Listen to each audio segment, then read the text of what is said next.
In the heart of the River Kingdoms lies an old Pathfinder lodge, once thought lost. A lodge shrouded in secrecy and mystery, driving many to believe that its goals are not that of exploration, but of more nefarious purposes. Recently, an unknown venture captain has reopened the lodge and recruited a new group of Pathfinder Agents to do its bidding. Whether their goals are to benefit the society or something much more sinister is yet to be seen. Welcome to Tales from the Black Lodge.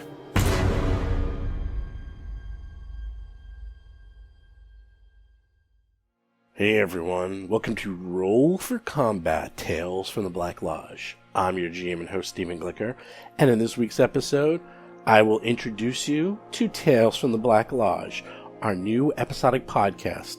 I'll give you an overview of what to expect every week, and what to expect from the podcast in general. First of all, what is Tales from the Black Lodge? Well, as I said before, it's an episodic podcast. Unlike our other podcasts where we've been playing one long adventure, such as our Dead Sons podcast where we've been playing the Dead Sons adventure path for over 2.5 years, or even our Plague Stone podcast where we played one adventure for 7 months, this is going to have small episodic adventures that will take approximately 3 to 5 episodes to listen to from start to finish. Each of these adventures we are calling Tales. Each tale will have a beginning, middle, and end, and as I said, within a period of about a month, you should be able to listen to the entire thing.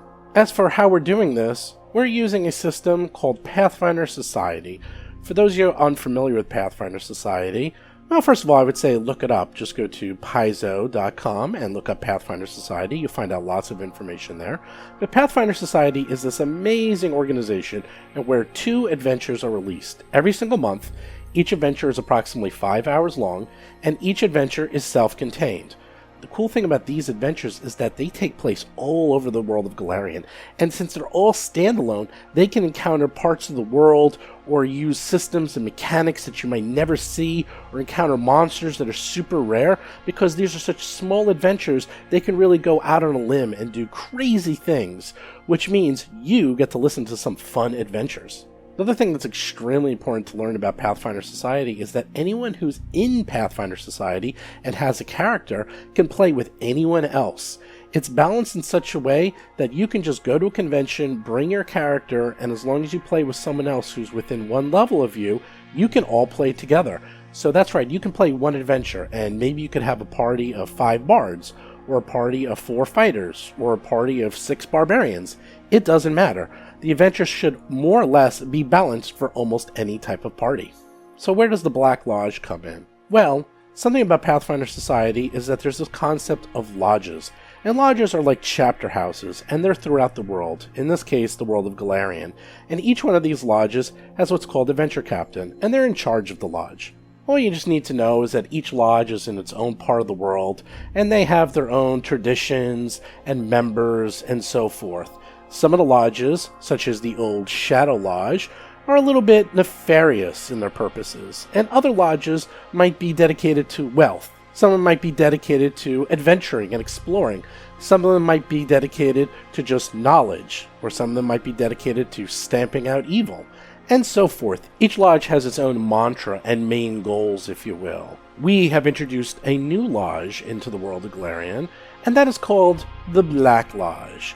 Now, I must emphasize very strongly, this is not official Paizo content in any way, shape, or form. Everything we're going to be doing within the Society adventures themselves, those are all Society legal, and those are going to be using the rules put forth by Pathfinder Society and Paizo. However, anything to do with the Black Lodge is all flavor. That is all being done by me and me alone at Roll for Combat. None of this is official. None of this stuff that you're going to see inside any of the official rules from Paizo or Pathfinder Society, at least not yet. And right now, we're just doing this for fun. So now that you know how lodges work and you know how Pathfinder Society work, how does the podcast work? Well, we have 4 official lodge members that you're going to be listening to more or less week to week.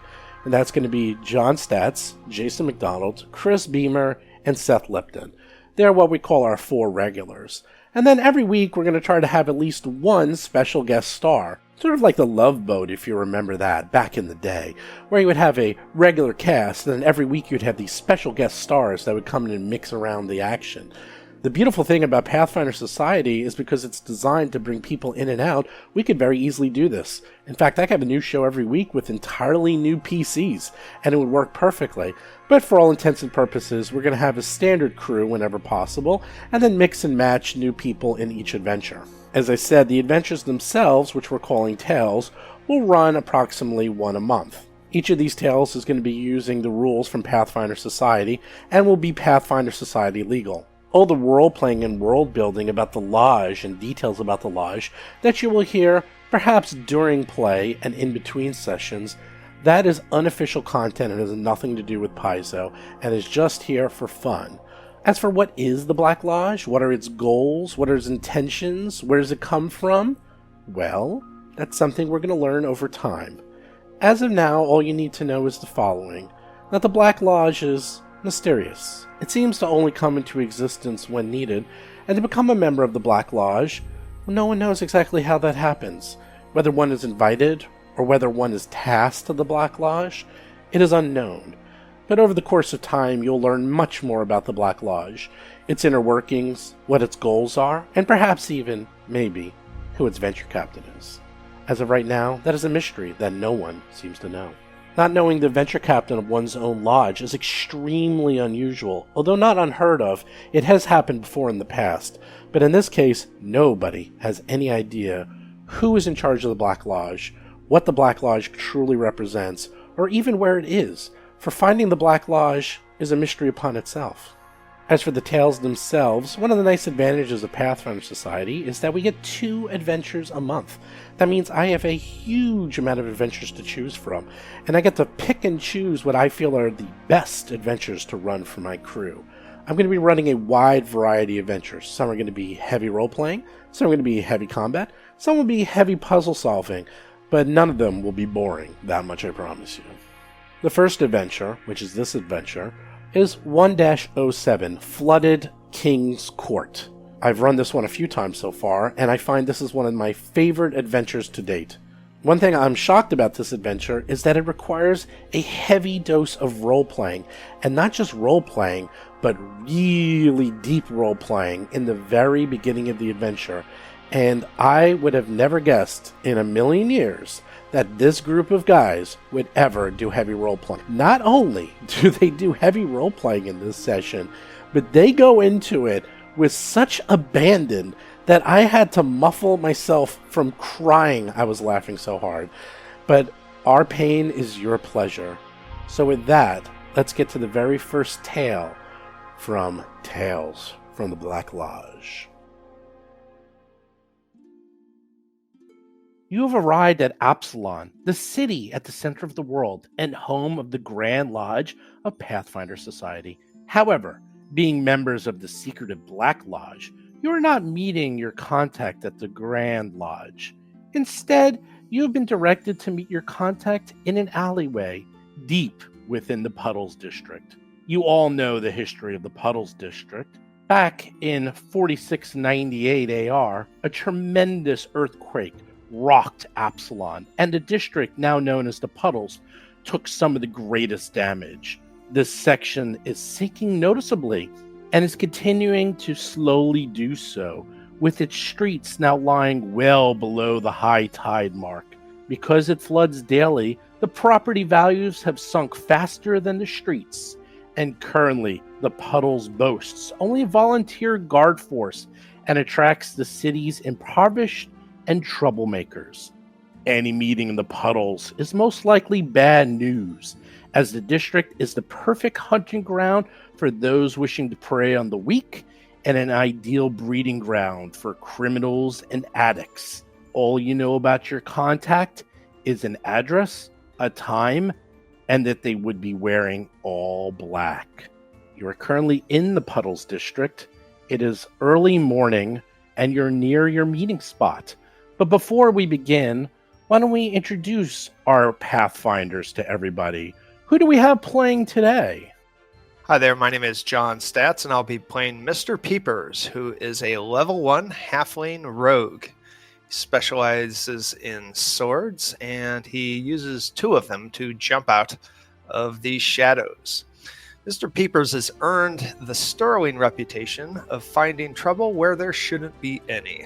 Cheerful in disposition and easily bored, he has no sense of self-preservation or regard for uptight concepts like ownership.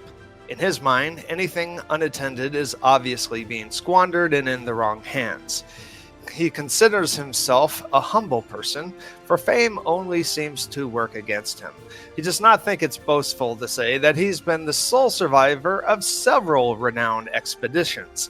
Mr. Peepers leaves a legacy of unfinished business and forgotten quests. He is able to find groups easier outside of his homeland, and so enjoys exploring new exotic locations, until things get so crazy that he has to move on again. He is happiest when he is starting over with a clean slate, and his favorite toast is to his new friends! Hi, I'm Jason McDonald. I am playing Nella Amberleaf, a half-elf druid. She kind of grew up in a frontier town, leading hunting parties and expeditions through the forest, putting her druid and outdoorsy skills to use before deciding she wanted to get more involved in the outside world and trying to make connections with the Pathfinder Society to put her skills to better use. And her skills are, if she's an expert at anything, it's, nature, and eventually she's going to start turning into all sorts of cool creatures. All right, so my name is Seth Lipton, or I'm as Festros Felli on the social media, and I will be playing Nix Nox. Nix Nox is a creation. He appears to be a goblin, and he is from goblin stock, but the insane magic user, insane wizard that crafted him, infused him with the elements of the elemental plane of fire. And that is where he gets his sorceress bloodline from.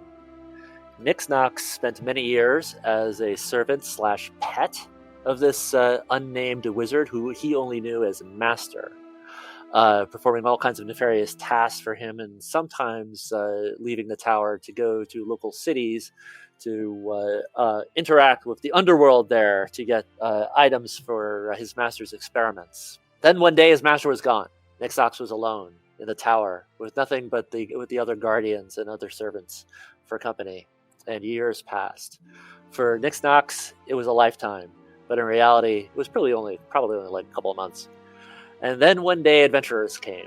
Adventurers who heard of the wizard's disappearance and decided to investigate the tower. They fell prey quickly to the guardians and the traps, but Nix Nox, having a strange interest or affinity or attraction to these bold, brave adventurers, decided to assist them and change his life forever. He used his healing powers to save their lives after they barely escaped. And in gratitude, these members of the Pathfinder Society granted him a commission on the spot to join their order. Since that time, he has integrated himself into the Pathfinder Society and joined the Black Lodge. He is by nature neutral, but of extremes. He is lawful good to his friends and allies, chaotic evil to his enemies. He looks nefarious and evil, but is also often kind. He, unlike any goblin, enjoys reading and loves dogs, which makes him quite the surprise for most people who know anything about goblins. Though it is often for people to not see him at all, because he clings to the shadows, furtively dodging from one cover to another, and often you never even see him, just hear his voice, and then all of a sudden, there he is. My name is Chris Beamer. I am playing Thorgrim Stoutbrew, the Dwarven Champion Redeemer. Thorgrim Stoutbrew had little memory of his early life as it was rough and tumble. Like many dwarves of his clan, he was trained in the ways of blacksmithing and mining. As a young man, he grew up with a group of prospectors, surveying possible digging sites when they were attacked by a party of bandits. Most of his fellow dwarves were killed in the melee. Thorgrim, however, was one of the lucky ones, if you can call it that, and he was spared and taken prisoner. Treated poorly and forced to march an eternity away from his tranquil home, he ended up being sold into slavery to a craftsman in the city of Cantaria, Archduchy of Menador, which of course is located in the heart of the diabolical lands of Cheliax. From bad to worse, life was hard. Dwarves have little place in Chelish society, and even halfling slaves are more valued for their engineering and architecture accomplishments. Thorgrim, however, proved himself to be an accomplished blacksmith and made profits for his master. Having access to all of the arms and armor he created, Thorgrim's inner rage made him proficient in all martial skills. One morning, a band of adventurers traveling under the banner of Pathfinders came to make purchases at Thorgrim's master's shop. Impressed by the quality of the wares, they sought out the maker. One young cleric of Iomede took special interest in Thorgrim's plight. Using the resources of the Pathfinder Society, they were able to secrete Thorgrim out of slavery and travel away from the hellish lands of Cheliax. On their travels to Absalom, the cleric of Iomede trained Thorgrim in the tenets of the religion. By the time they arrived, he was converted and pledged his oath to fight for justice and honor. In appreciation for facilitating his freedom, Thorgrim also pledged his service to the Pathfinder Society and joined its ranks as a fledgling Radiant Oath champion. And special guest, Vanessa Hoskins. Hello, everyone. I'm Vanessa, and I'm going to be playing retired Captain Millicent Stonebrook. She's a retired captain from the Harbor Watch in Absalom, and after retiring with a nice hefty pension, she raised her children, found herself in retirement without anything to do. So she decided she's going to see the world and become a Pathfinder and put some of those rusty old skills to use as she picks up her trusty maul and old longsword and gets right back out there. She is a hefty woman with broad shoulders and barrel chest, standing at an impressive 6 foot 1 inches tall. And she has a hearty enough laugh as well as a great matronly attitude toward all her fellow Pathfinders, as they are often wide-eyed, young, and eager to adventure. That's awesome. Clap, clap. Golf clap. Excellent. So while you are in the city of Absalom and walking towards the puddles, you have a little bit of time to talk to each other, figure out who's going to be doing what. One thing I do want to go through real quick is, since you are all members of Pathfinder Society, what are your 1 or 2 or 0 consumables that you will get from your swords, spells, and so forth? I have only my beautiful smile. Is it beautiful though? It is. I'm actually like one of those jabber-toothed, sharp-toothed, razor-toothed goblins, and so I have a bite attack. Oh, nice. So Nix-Nox is a field agent, so he gets nothing. What about the rest of you? Thorgrim is a Radiant Oath. He's got 2 in swords, 1 in spells, and he has a minor healing potion and a potency crystal, because I hear they're good. Well, you get 2 items if you put all 3 into one school. Oh, I thought if you put 1 in one school, you get... It just opens more availability. So if you have swords and scrolls, then that gives you more things to choose from, which is great. But if you lessen your options by putting it all into one... All right, so then that will be a minor healing potion. Okay, so you will get 1 minor healing potion. What about Where are you reading this from? Is this in the core rulebook? It is. No, it's on the organizedplayfoundation.org website, which runs all of Pathfinder Society. If you go there, you'll find a PFS 2nd edition player basics, and that talks about the point systems and the schools and how that all works out. It's also in Hero Lab. So if you put all 3 in one thing, then you get 2 items. You get 1 equal to your level, and then a second one for half your level, minimum 1. So first level, you still get 2 first level items, which can be from either your schools list or the all schools item list. If you are 3 points in one thing. If you put all 3 in one thing. Mm-hmm. Right. Okay. That makes sense. Which, in fact, I did. I decided to go full swords and all 3 points in swords. So I'm getting 1 potency crystal and 1 healing potion. Fantastic. Mama Millicent also put all 3 of her points in swords. So she is going to be picking up a potency crystal and a minor healing potion. Yeah, same thing with Mr. Peepers. Lesser healing potion. Well, actually, no. Minor healing potion and the crystal, I guess. All the cool kids are doing it. Yeah, Everyone's doing crystal. if someone wants to give me their crystal, I will gladly accept as a charity to the church. I will put it in the trade window. Oh, cannot trade. Soulbound. Yes. Anyhow, you continue to the address in the Puddles district. As you know, the Puddles district sinks nearly every night as the tide comes in. It's continuously wet. It smells of seafood and seaweed and fish. It sort of always stinks in this place. It always seems a little bit too hot and steamy, even when it's cold. And you trudge up to the address where you were told to meet your contact, but there's no one there. Is that this house that says 30 feet?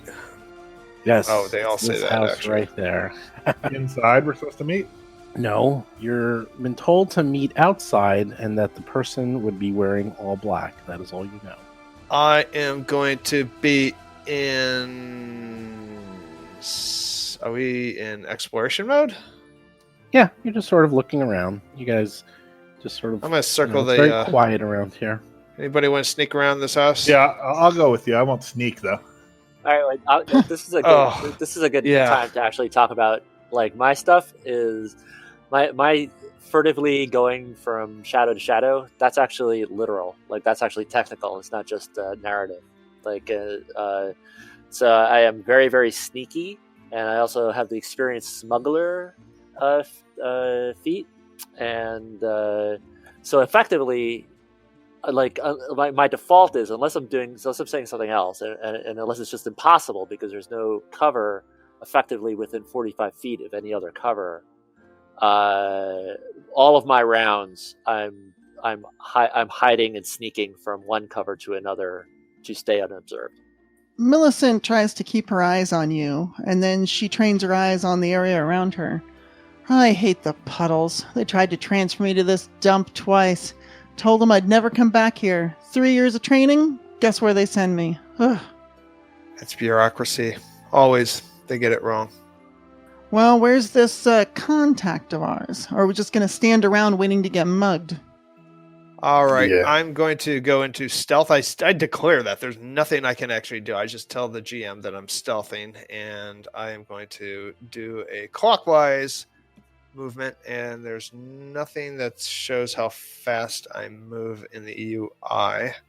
Not at this level. I mean, yeah, when we're you not stealth, at you move at half speed, counter. and you just assume you don't know how well you're stealthing since it's all secret. But I'll Right. cover Like I'll cover the front door you here. feel Right, like you're so that's- stealthing really well. The only problem is there's water everywhere and puddles everywhere, so it's very, Right. very hard to stealth without moving extremely slowly Sure. because you're always going to be stepping in something that makes noise. Time is not a factor. So I showed you my path. I guess nothing's going on. There's a bird. So after a few minutes, a black raven lands at the top of this building in front of you. The raven looks at the five of you and starts to talk. Good evening, fellow seekers of knowledge. The Society has been presented with a unique opportunity, and I think you're just the ones to help out. As you've likely heard, Absalon has recently become the home of a group of goblin refugees, displaced by the Whispering Tyrant's armies. They've settled in the Puddles, quite content to live in some of the abandoned buildings here. We've also learned from Zira al-Shinari, a mudraker in the Puddles, that the goblins have been digging around in the basement of the old playhouse that belonged to the Greater Absalon Performing Arts Guild. Absalon citizens are generally open-minded, and the goblins appear, at least for now, to be content in the Puddles. They have proven to be surprisingly good neighbors, even considering the rough and tumble nature of this district. The goblins' leader is Zuzgut, a chieftain who aided the surviving paladins and knights of Oadsman in the retreat from Last Wall. Styling himself as the Goblin King of Absalon, he's endeavored to carve out opportunities for his brethren, while also reveling in his new celebrity. The goblin inhabitants have also begun modifying the building to suit their needs. In the process, they stumbled across some manner of beast that they could not defeat, but instead managed to seal it away. With the local guards, the muckrakers, unwilling to help, we have the perfect opportunity to step in and learn something new about the history of Absalom. Several of our more experienced goblin pathfinders have been working hard to build inroads into the goblin community, and this has led to an offer by King Zuzgut to hear our plea. Your mission, should you choose to accept it, is to meet Zuzgut, explain that we wish his permission to explore beneath his playhouse, and then perform an initial exploration and assessment. You'll likely not have much time for exploration, given the tides probably flood the chambers below each day, but do your best. Oh wait, I almost forgot, and the bird kind of like cocks its head. Edno Klein of the Vigilant Seal is watching this mission very closely. He's worried about ancient evils being released into the world by Pathfinders and what they will do to the public's impression of us. While we know such things can't always be avoided, it would be best if you either destroyed anything dangerous that you find down there, or, if you must, bring it back to the lodge for further study. Just make sure to be very discreet. As always, should any member of your team be caught or killed while performing dishonorable deeds, the Society will disavow all knowledge of your actions. This bird will self-destruct in 5 seconds. Good luck, Pathfinders. Nixnox would like to search his mind for his underworld lore to know if he actually has any personal contacts with people that he knows amongst the goblins or amongst this King Zugzug's retinue. The bird squawks and then disappears in a puff of feathers. Whether the bird was... Does it actually self-destruct? Yeah, it self-destructs. Whether it was real or imaginary, you don't know. But that is your mission. I have to learn to do that. I choose to accept that. Nixnox, you wish to search your brain if you know any information. And let us see, what is your society? Trained +5 underworld lore. So one thing is I roll all these now, since you do not know if your results are true or not. Yay! Okay, Nixnox does a little bit of recalling, trying to figure out some information about this. You know that the Crooked Toes Goblins are led by Zuzgut, who you've heard is obsessed with performance and acting. You know that his tribe has taken over the old playhouse in the Puddles district, and you knew that no one wanted it because it's slowly sinking. And you hear he loves to put on plays day and night. As for knowing someone directly in the Crooked Toes tribe, you do not directly know anyone. Okay, cool. I keep that information myself. How close are we to that place? Pretty close. Thorgrin knows something, because Thorgrin has guild lore, correct? I do. You automatically know that the Playhouse was the home of the Greater Absalom Performing Arts Guild for over 50 years prior to the earthquake that shook the city 20 years ago. And during its heyday, it boasted frequent and very well-attended performances, and it had a particularly vibrant youth program. You know that automatically, being versed in guild lore. I'll let everyone know that. Does anyone else wish to either A, spend a little bit of time doing some gather knowledge, which will take time that you probably don't have, but you can, or if you just wish to rack your brains of any society or lore you might have? Yeah, Mama Millicent will roll her legal lore to see if she knows if this Goblin King of Absalom has any political power whatsoever, or a seat on the council, anything that we need to worry about. She's never heard of this goblin before. He's probably a king amongst his own tribe, but you did hear of a very valiant tribe of goblins who did help out during the Battle of Last Wall, so this must have been the same tribe.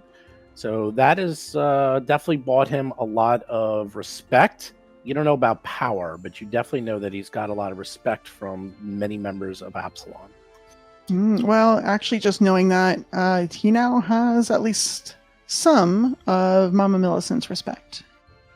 Yeah, Thorgrim also respects that because this is the direction he likes to see evil go. They're redeeming themselves. They're not being evil, and they're changing the perception of what a goblin can be.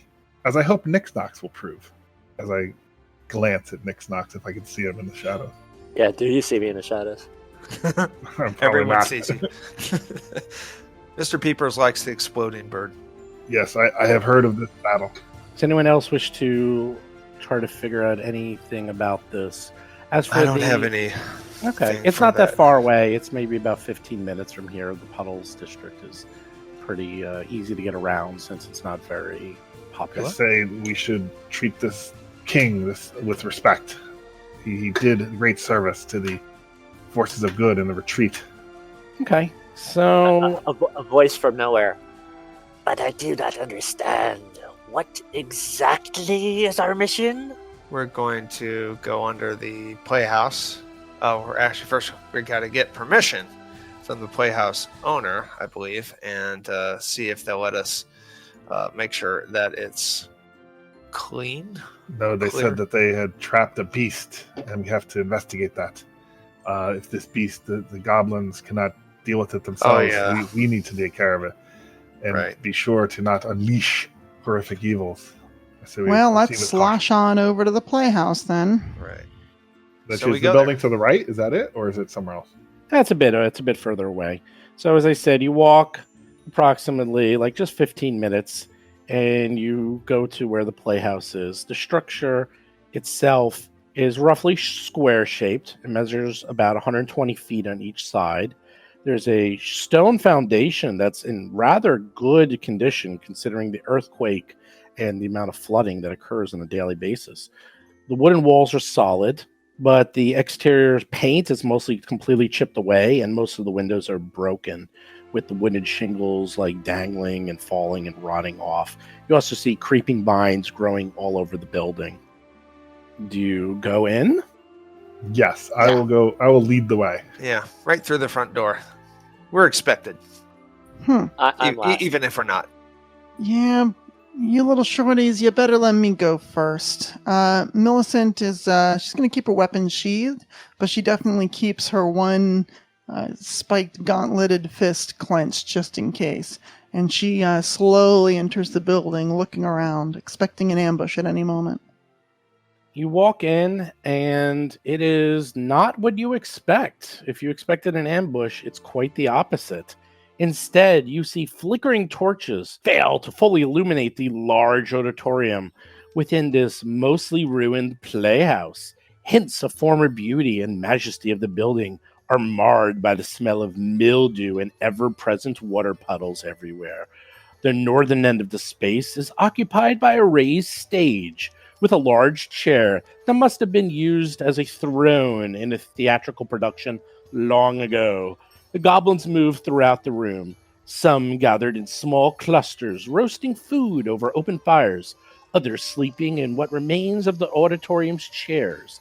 On the crumbled balcony, a goblin choir rehearses, each member singing a different song, or perhaps it's the same song with different words, lyrics, and tempo.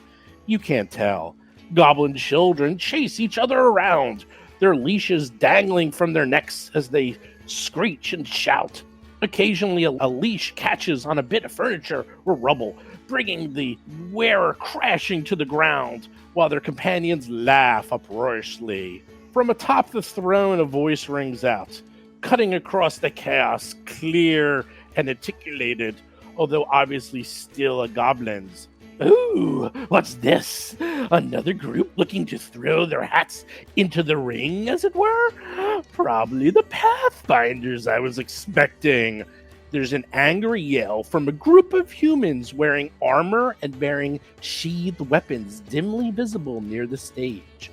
The goblin turns and addresses the interruption from the grousing warriors. Now, I never said anything about exclusive rights, did I? So, Pathfinders, I'm sure you've heard about our trouble with the creature in the basement.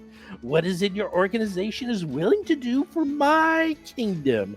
And why should I let you go instead of these fine folks?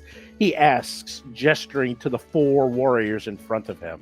Do we recognize the 4 warriors at all? I will look. I have warfare lore and legal lore. I have society. Yeah, I know. I'm just looking to say. No, you don't recognize any of them. They appear to be mercenaries of some sort. They seem pretty rough and tumble. Are they Pathfinder, though? No, they're not Pathfinders. They're not Pathfinders. So the 4 mercenaries are standing around the king, talking to him, and they notice the king isn't there. Okay, gotcha. The king is there. He's the one wearing that crown. And there's also an older female goblin sitting next to him, sort of talking to him as well in a hushed tone. Right. Yeah, I'll move up a little also. Okay, so from there I say, are we in the esteemed presence of King Zuggut? Let me be the first to say your presence honors us. And I bend a knee and bow to him. Mr. Peepers bows too. Wow. Okay. He lights up by seeing this and claps. And he looks at you and says, "Ah, yes, this is gratitude. Stand up, good dwarf. And stand up you too, halfling? Halfling. Oh, Yes. halfling. Yes. I'm still learning all these terms. Yes, you show decadence to a king. I like you too." Yes. Yes, it's the right way to behave in front of royalty. What we have to offer is reputation. We are from the Pathfinder Society, and we can pretty much guarantee what we promise. I don't recognize these fellows that you seem to be negotiating with. They may deliver, or they may not. I wouldn't know because I've never heard of them. So that is, I think, the first thing off the top of my head that I can think of that we can offer you. I don't know. And then he looks to the other 4 warriors, and they seem to be all gruff. And they start pleading their case. He says, Please, King, you know we're here first. We are offering to completely clear out everything beneath. And any treasures or anything we find, we'll gladly give to you. Again, we just seek knowledge. And to help you out, King, we don't need, trinkets and other things these Pathfinders are looking for. We are just here to help. Nothing more. Sense motive. Ha! I don't even think that exists anymore. There is. It's, No. It's under It's perception, but perception. Just right? perception. Literally just Yes. perception. It's not. There isn't a Oh wow. It's literally just perception. You have no idea. They Yeah, seem like I they're don't telling have a the great truth. How about me? How It's about wisdom based. It's a wisdom you? based check. Ooh, you sense that they're mostly telling the truth. It seems like they actually will do that, but there's something else they're interested in underneath the. There's something under there they're interested in finding. Okay, so I'll say, Your Highness, these men work for coin, it seems. Though they say they seek nothing, they fear that they definitely do not seek knowledge as we do. Pathfinders, as you know, and we have some kind of identification as Pathfinder, I assume, right? Of course. Yeah, so I say, and I present that. I say, we, on official business, as you know, do truly seek knowledge, and we do want to make sure your kingdom is long-lived, and we can remove any threats, and we will ask for nothing in return. Meanwhile, while you're doing this, there's plays going on, people rehearsing. You hear it's really, really hard to see in here too, because they're burning these torches that give off this really foul smoke, because the area is filled with mosquitoes because of all the stagnant water, and they obviously use that to try to get rid of the mosquitoes. So it's really tough to see. It stinks in here. There's goblins everywhere. It's just totally kind of, I wouldn't say repulsive. Let's just say this place wasn't cleaned in 20 years of flooding, and now the goblins have taken place. It's an acquired taste. It's an acquired taste. That's the best way to put it. You know, it's there's smoke everywhere. It's getting in your clothes. So, Guys, I have a cunning plan. Can I try something? Yeah. Sure. Go. All right, so a voice from the darkness beyond the door. Oh, King! King, hear me. I think I have a solution to this perplexing conundrum. And I move forward and show myself and reveal my hood to show my goblinness. King, it is clear that you are indeed a man of culture and true artistic taste. So let culture and artistic taste be your guide. Allow each of us to do our best to entertain you upon the stage. Whoever is the best there will be the best for goblins everywhere. Okay. Seth read the adventure ahead of time, or he's a genius. No, I've just been doing this for 40 years. That's all. Really? Yeah. Yeah, like this is You just just I know guessed, exactly right? what's going. That's No, correct. I know exactly, dude. It's a theater. They got people on the stage. He's got Oh. like his whole thing is about art. This is all about skill challenge. We're gonna make plays and we're gonna kick their ass. That's what this is about. It's a good. And, It's and a dance also, off. and also out of character, Exactly. it's so funny. I had an earlier build of this character that not only spoke Goblin but also had performance skill trained. I had a version of that, and then I took the point. I know. I was actually bummed you took that off because I said that would have been cool. Okay. So good. He lights up when he hears this. He says, "Come, goblin! Come, little goblin! You, excellent idea! What tribe are you from? You must be one of us, because you seem to have theater in your blood." I am from a mighty tribe, friend to goblins and friend to all others. I am from the Black Lodge. Ah, excellent. Perhaps you can become an honorary Crooked Toes after this. Here, we love performance. This is all we do. In fact, and he pulls out pages. He's like, I am writing a script of a new play that I hope to be performing for everybody in Absalon. I'm going to invite the kings and the queens and all the retainers and everyone else to watch in this beautiful production. And with that, he pulls out these pages of notes and he starts giving it to you, and he's giving it to the other mercenaries, and he says, this is what we will do. We will have the contest, as you say, and we will see who does best at reading lines from the play. And the surrounding goblins all cheers and cheers. And he looks at the mercenaries. He goes, since you got here first, you go first. Show starts in 2 minutes. And at this news, a big cheer goes up from the Crooked Toes goblins as they begin to crowd around the stage. And you've been given notes for his new play, We Be Goblins, the Play. That's funny. I have been giving you the script. So quickly decide who's going to do which part. Yes. So each of you decide who's going to be doing which part of the play. There's enough parts, and some people are going to have to double up. Oh, I am absolutely doing Vorka the Witch. Where's Vorka the Witch?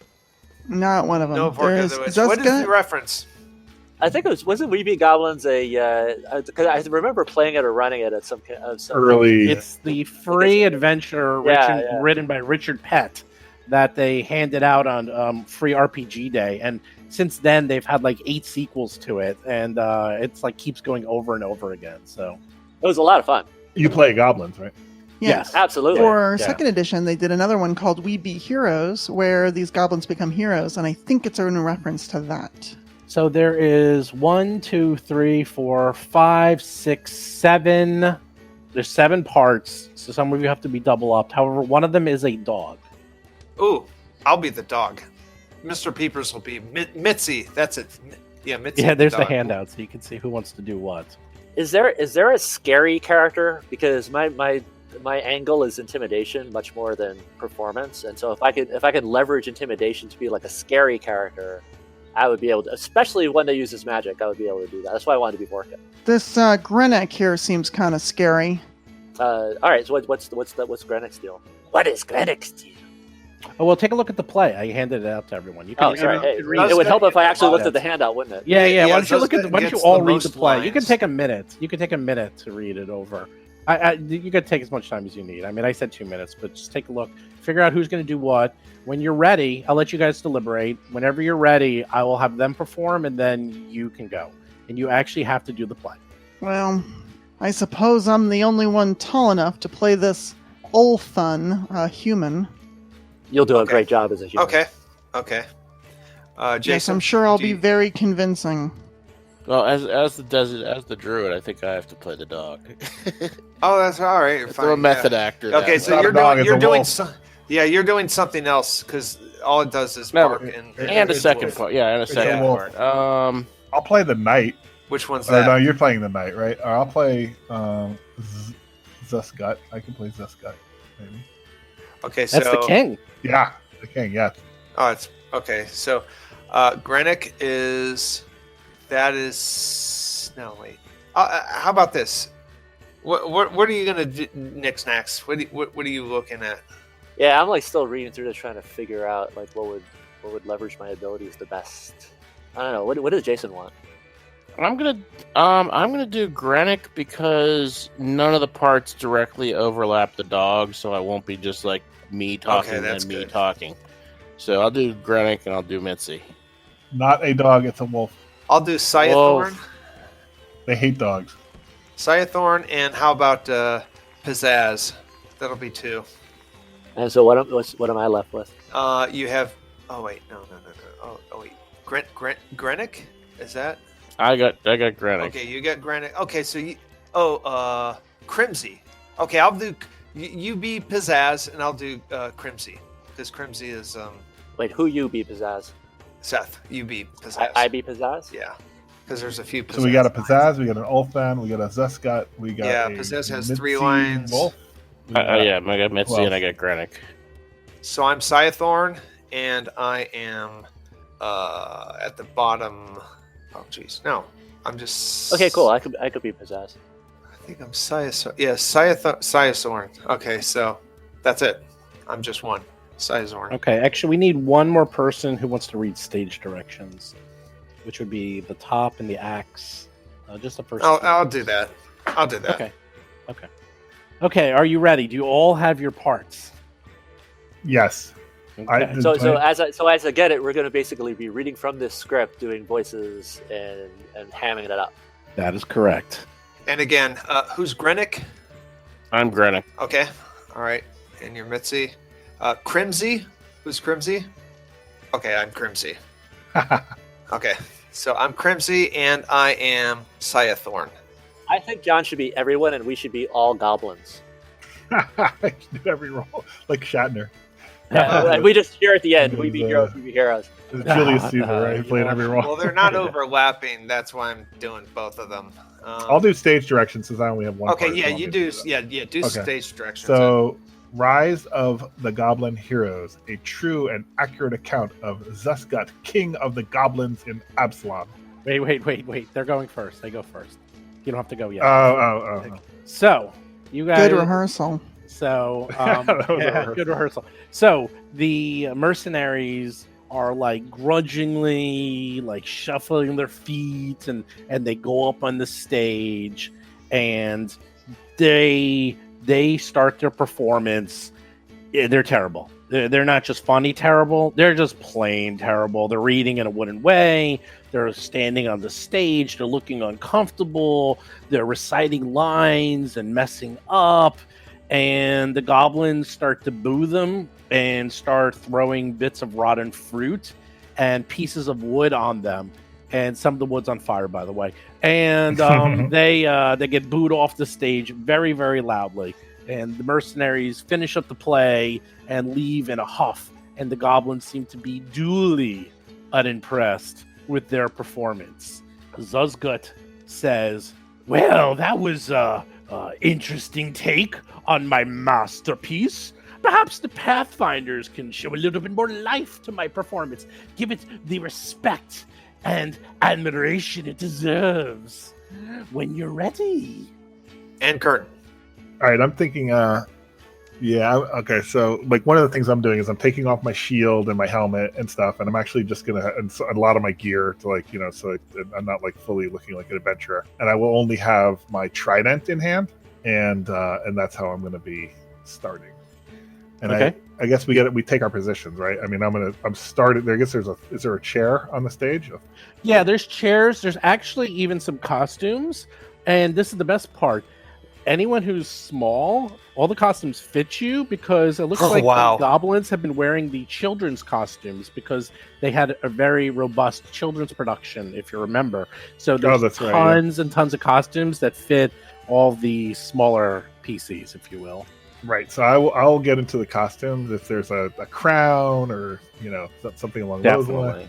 Yeah. Yeah, there's so much. This was a very popular theater. You can just sort of quickly just sort through some of the knickknacks on stage and find some assorted things that would work out perfect for this. Okay, I am casting Prestidigitation. Nice. The spell of the arts, and I am going to deploy everything. It's got. I can clean, I can soil things, I can make small objects, I can levitate stuff, I can make puffs of smoke and all that crap. So that is my special effects. Exactly, After Effects. So I'm casting After Effects, and and using that to buff up our costumes and add some sound effects at appropriate times and things like that.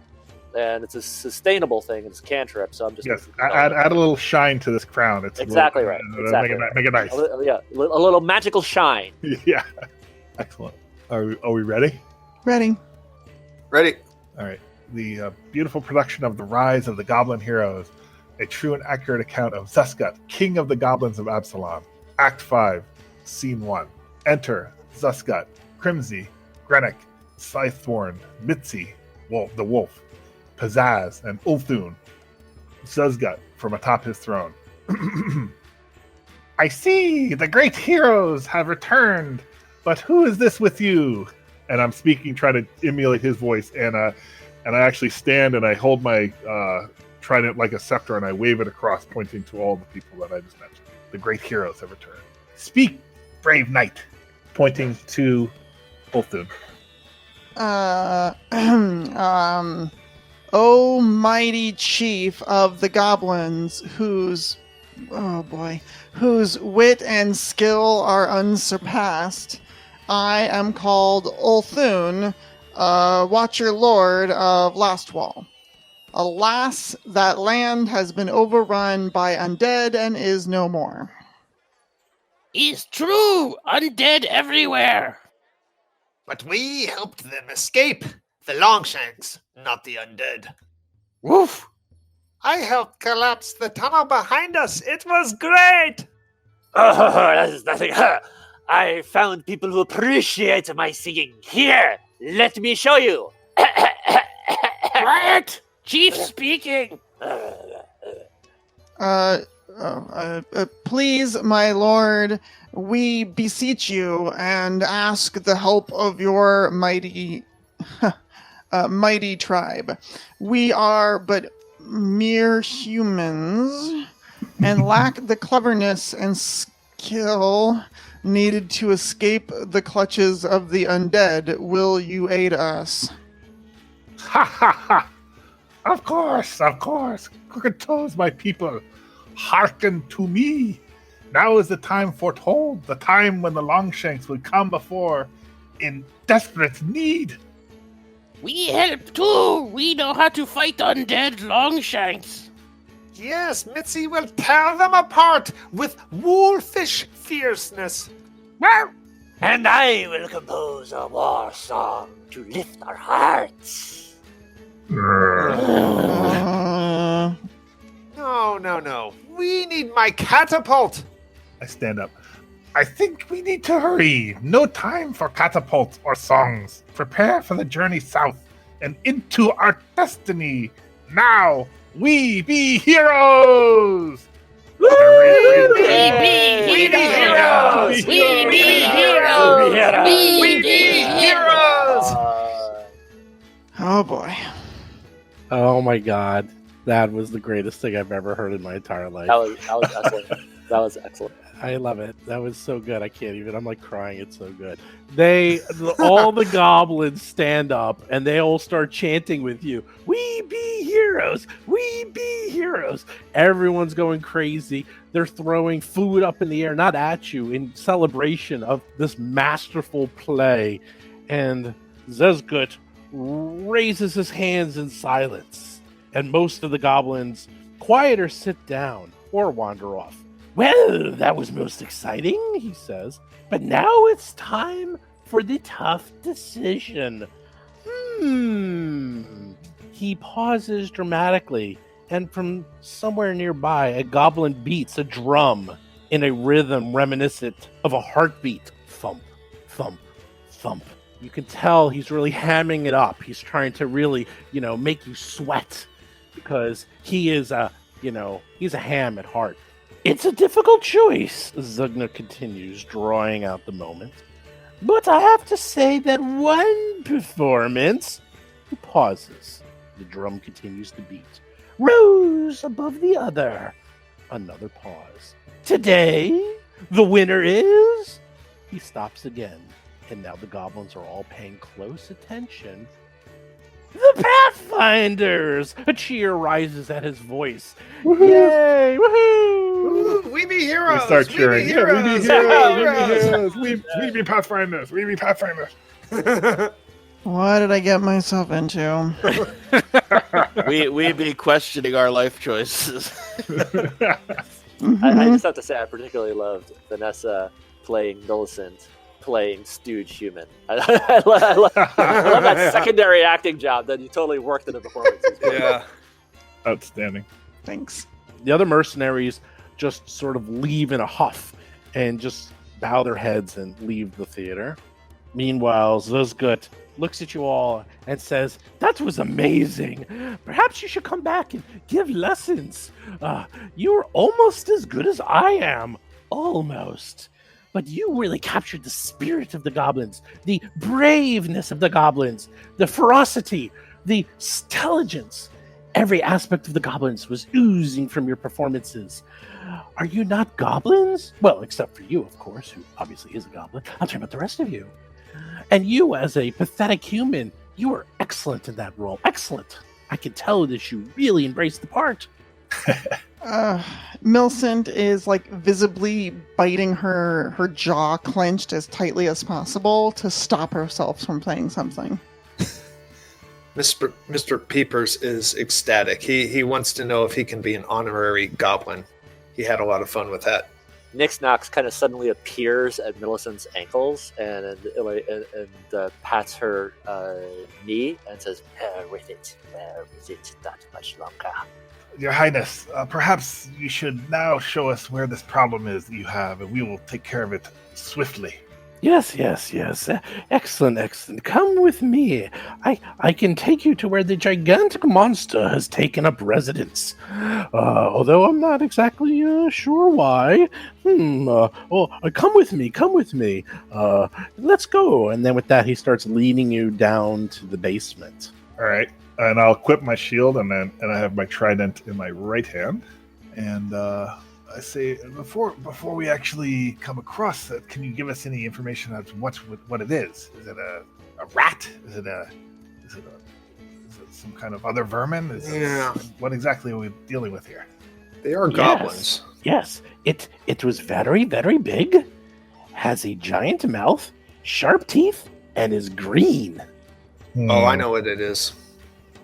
Was it some kind of gator or something? It's a shark. Definitely. A land shark. Definitely a land shark. Is it a baby shark? Is it humanoid? No. It was big and it was angry and it scared off the rest of us. But yes, there's also more in there. We didn't get to fully explore, but the monster. Oh, by the way, as you start getting lower and lower and it starts echoing as you're getting into what appears to be not just a basement, but sewers, as you can tell that this is getting pretty below the surface. You only have maybe 6 hours before this entire area is flooded. So hurry up. That's so nasty. The sewers flood daily. Unless you can breathe underwater. Of course, even goblins don't like to go into that water.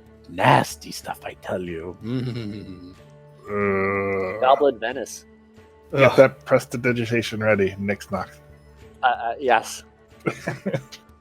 I was not aware running around in the sewers was going to be part of the job description.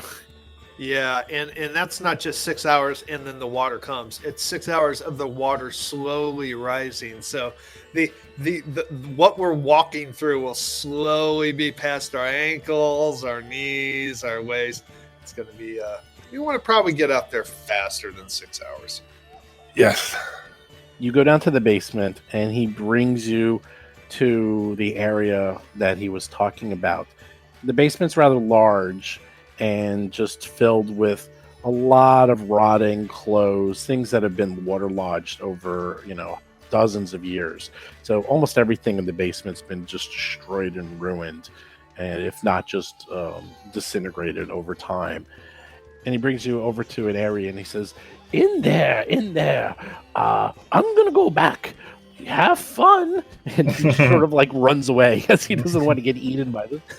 Twisted and bloated, the wooden stairs connecting the main floor of the basement are slick and saturated with water. The walls of this part of the basement are covered with algae, and the ceiling is coated with black mold. As I said before, the old furniture and props from the theater are piled into corners in soggy, crumbling heaps. You see small crustaceans and numbers of insects occasionally peeking from the detritus or scramble into cracks or the shallow pools on the floor. You smell rot. Salt water hangs damply in the air.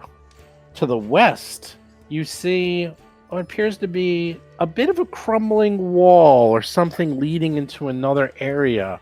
You also hear what sounds like rushing water to the west. There's at least 1 inch to 1 foot of water everywhere you go. There's also echoes going throughout these chambers. So it's very noisy in this place. It's actually even difficult for you to almost hear yourself in some ways because, you're in a dank sewer/basement with water and hard surfaces everywhere you look. Is it dark down here? I'm guessing. Yes, it is completely dark. So those of you who cannot see will need a light source. Well, I'm going to go ahead and cast light on the kind of end of my staff, so that'll help. Okay. Nix-Nox, are you able to see in the dark, Nix-Nox? Oh, I live in the dark. That's what I thought. I can too. Is the light from the staff enough for Millicent, or should I also get out a light? I guess it would be enough. It's up to you. It depends where he's putting the light. I don't know. I'll have my own light, I guess. So, Millicent is going to... Oh, I should have got a bastard sword. Millicent is going to pull out her hooded lantern and hold it with her offhand, and then draw her long sword with her other hand. Which way do you think? To the west or to the south? It looks like to the west. To the south just leads to crumbled wall. To the east leads back into the larger basement. And to the west leads to, it looks like a crumbled rushing wall, water. And sounds like rushing water. And then the north, there's also a larger area that seems to be filled with props, costumes, tools. They look completely worthless and useless. And in the corner, there's a large heap or stack of, you can't even tell what it is. Garbage. Maybe it was materials from the playhouse, but it's been waterlogged and destroyed so many times that it's impossible to tell what it is. And that's in the northeast corner of that room? Yeah, that's in the northeast corner. I'm using a seek action. Can I do that? Okay. Sure. I've got good eyesight, and you have a light source. It's strange to me that halflings actually don't have infravision or low light vision.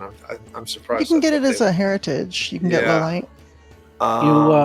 So you look and you do a seek, and there's the northwest and the northeast, And you're Because I looking, get bonus for streaks. yeah, you're looking around, and you see what you think looks like movement. You're like, that's odd. Suddenly, Let me Yeah, go movement. check it out. Whoa! Oh, Roll for combat! did I get the movement before that happened or no? I'll say you get right up to it, and the pile sort of shifts as it sensed Mr. Peepers and then Millicent poking around, and from underneath the pile, a very large crocodile appears. It looks like Millicent goes way in the beginning, though, way before everyone else. So you may go. Crocodile! Fantastic.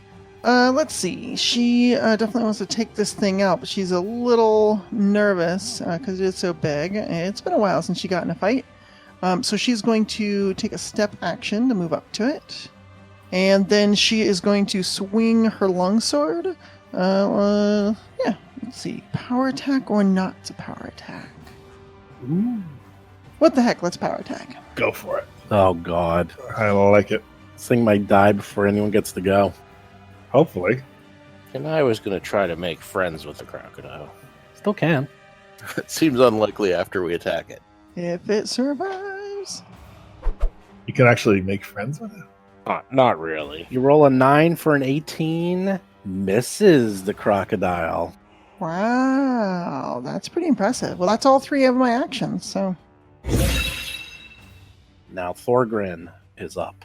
Okay, so I will, as a one action, raise my shield, right? That's an action. Sure. Okay, and I will move there, and I will attack with my trident. He rolls a 6 for a 13. He misses wildly. This beast is slippery. This beast Slippery is beast. very fast as it is dodging back and forth and avoiding your hits. It seems to be rather slippery. Is saying stuff a free action still? Or is that Yeah, okay, of course. So yeah, as a free action I say, we have a large crocodile in here. Come and help. Mr. Peepers, you see this all, and you do get sneak attack on this since you go before it. Okay. I am going to move. So you roll a 5 for a 12 and you miss, and with your second attack, you roll a 12 You for wanna a whiff it. 15 and a miss. You are done. That's it. Nella, Alright. you're I up. guess I'm going to get into this fight as well. So I'm going to move up, and I'm going to cast Produce Flame and throw a little bit of fire at it. And that uses 2 actions, so that will be your... So I'm done fire for this attack. turn after this, yeah. You roll a 8 for 15 and miss. Crocodile goes. You have boy. been trying to hit this thing left and right, up and down, back and forth. You are really just can't seem to hit it. It decides to attack. 1,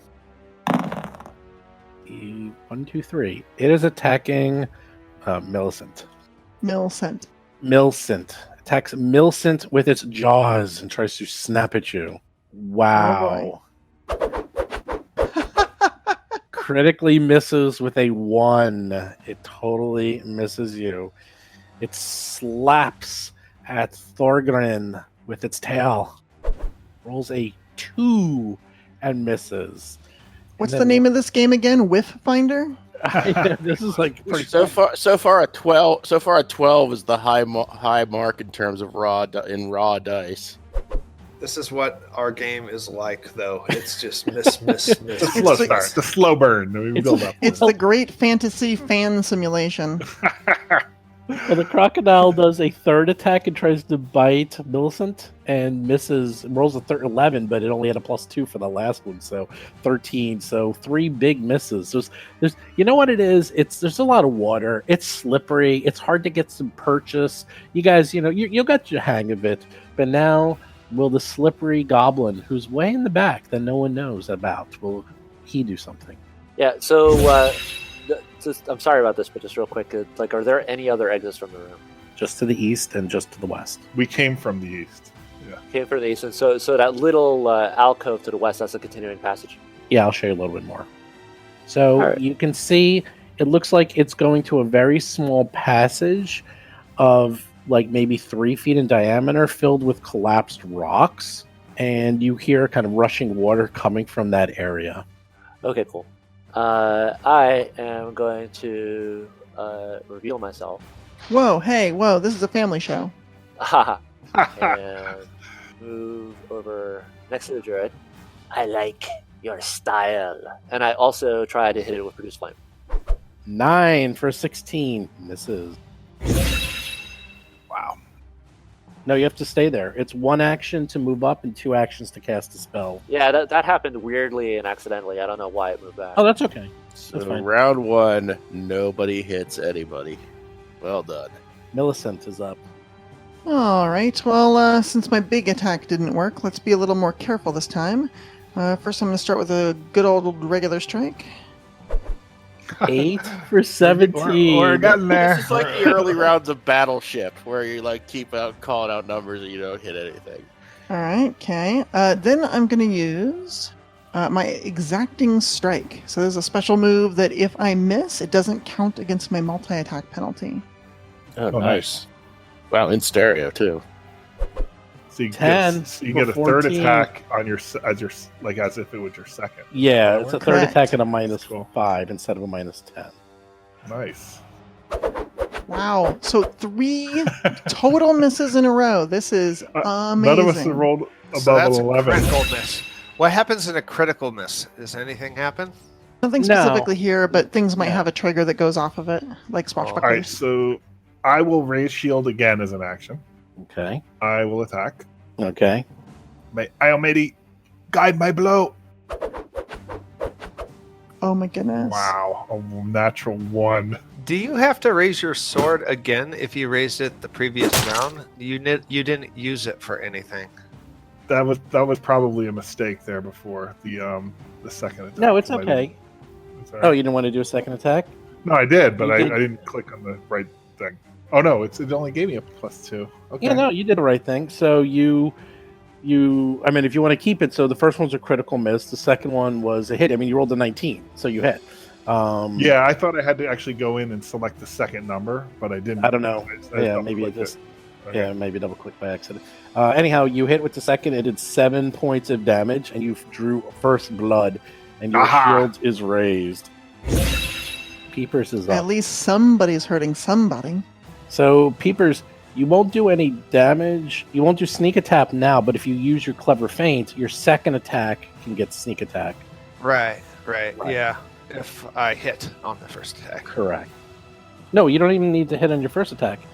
The target Oh, is this- automatically flat-footed it's against the automatic? second attack. It's Okay. automatic. So whether or not you miss or hit on your first attack, your second attack will automatically get it. And it's just basically you should almost always use it because Oh, it's yeah. 2 actions. So it's basically just 2 attacks. It's like it just you need to have the 2 actions to do it. And since you're probably not going anywhere, you might as well do it. So Right. So here's the first attack. you hit, do 7 points of damage, you roll 14 for Nice. 21. And for your second attack, And for my Natural third one. attack, why not? Dad, I don't think you don't get a third, right? he does get Do a I get a third? He gets a third. He gets a third because there was 2 Okay. attacks. The twin feint is just 2 attacks. So, and a 14 for a 13 because your third attack stinks. All right. All right, let's Blah. do another round of produce flame. Get in there. 6. Oh, for heaven's sake! You gotta have something Um, better. you know, I One gotta more just- action. You just gotta not roll like crap. Harsh language, maybe. I don't know if I want to bother moving up or not. I guess I'm still just gonna stay there. Crocodile goes. Who hit it? It doesn't like the people who hit it. I got a pretty high armor class. Thorgrin the lion will be attacked first. Let's test that AC, shall we? And the shield. I do have the shield. Yeah. What's your AC? 20? I think it's 19, isn't it? Yeah, it's 19. That's correct. Hits you for 25. Does Wow. 8 Well- points of damage. Unless Please, are you I can gonna do my are you gonna- reaction? Yes, I'll do shield you- block reaction. you use your shield block reaction, you heal 5. I do. And your shield takes, make sure we take a note of this. Your shield will take 3 points of damage. So it's still alive because it is a strong shield. Yep, it's And made of steel that I crafted myself. you crafted yourself in the forge of something. Cheliax. There we go. You are grabbed, however, because it bit you with its mouth. It grabs you. And now it decides to tuck its legs and roll rapidly, twisting its victim in a crocodile death roll. Lovely. It is lovely. How nice of you to recognize that. Thorgrim, what are you doing? Get out of there. That's dangerous. Oh my god. He hits you for the 22, does 13 points of damage against you. You can't use your shield again. You are prone, by the way. So you're now prone on the ground as he just ripped you and rolled you around on the ground. You're still grabbed, and now he's going to attack you one more time. He's going to take you like a dog and shake you. A miss would be nice. That's not a miss. And I'm dead. Oh, he hits for 30. He hits for 30. What? He rolls a crit, and he hits for 30 damage. Wow. And I die instantly. That's awesome. I love that. I don't know. Is he totally dead? Because I think he might No. be dead. No, he just goes to 0. No. Massive damage roll. There is a massive damage roll. Oh my gosh. There is. I have to look that up. There is a massive damage roll in this game. Thus ends the short life and career of Thorgrim. But hey, free Stop. shield on the ground. Free shield on the ground. Free It's damage. steel. Okay, hold on. Massive It's- damage. It's If you steel. you die, if one blow deals double your maximum hit points. So that is not the case. Okay, All right, what did in you? that case, you just go to dying 2 because it was a critical hit. Okay, so what is your My hit maximum point? points are 22. Okay, so I did 30 points of damage. So you don't instantly die. You are on the ground. You are in dying 2, and we will see what happens. Yeah. Wow. That's impressive. Nix Knox, you just saw your friend and fellow Pathfinder get grabbed, thrown around like a rag doll, drowned, and is now dying. You're up. We just met. Well, we can't have that. We can't have people dying on my watch. So I think I'm gonna. Let's see. I think I want to go one more round before. I think I know what I'm gonna do. Okay. So time to move up next to him. Boop, boop, boop. And I use the cantrip stabilize, and I stabilize him, bringing to not dying 0 hit points. Excellent. Good job. Nice. Thank you. Oh my god. Yeah, very useful. You stabilize him. I like that. That's nice. I like it. And Nice. so that means I'm still at 0, or I'm Yeah, you're 0. You're still 0. I'm still unconscious and prone and everything. Right. You're right. losing the dying. You lose the dying condition, and though you're unconscious and you're at 0 hit points, what that means is you no longer go down by 1. You're at dying 2, and you no longer will go tick down. But you're gone. Sorry, you lose the dying condition, and you have the wounded 1 condition. So the wounded 1 condition means that the next time you go back down, and like if you get hit or something, you start at dying 2 instead. So it basically keeps accelerating. So it's to make it that you can't just stay down forever. Like if you get stabilized again, you'll go down to wounded 2, and then you start at dying 3. But how do I gain consciousness? Someone will heal you, and then you have to rest for 10 minutes, and then you'll lose all the wounded conditions. You'll lose everything. You just have to rest for 10 minutes. Is he So- wounded? He has wounded 1. That is correct. And I'm unconscious and I'm prone. And you're unconscious and you're prone, and you're at 0. Rats. Millicent is up. She just saw that happen to her Oof. good friend and comrade. that she's done for one day. Yeah. No, for one day. Yeah, I'm going. Just so you know, I'm going to at least get him back on his feet on my next turn, and I just have a little bit of insurance in case somebody else gets taken out, like he got taken out so dramatically on that thing. Sure. Also, you'll want to move Thorgrim to just before the crocodile. Correct. That is correct. I forgot about that. Thank you. Mm-hmm. Yes, that's something else. When you're dying, your initiative changes immediately to right before the creature that killed you. That's actually to give the entire party a chance to bring you back. It's actually kind of a nice I was just thing. going to ask him to delay his turn, but how does that happen? You don't have to do that.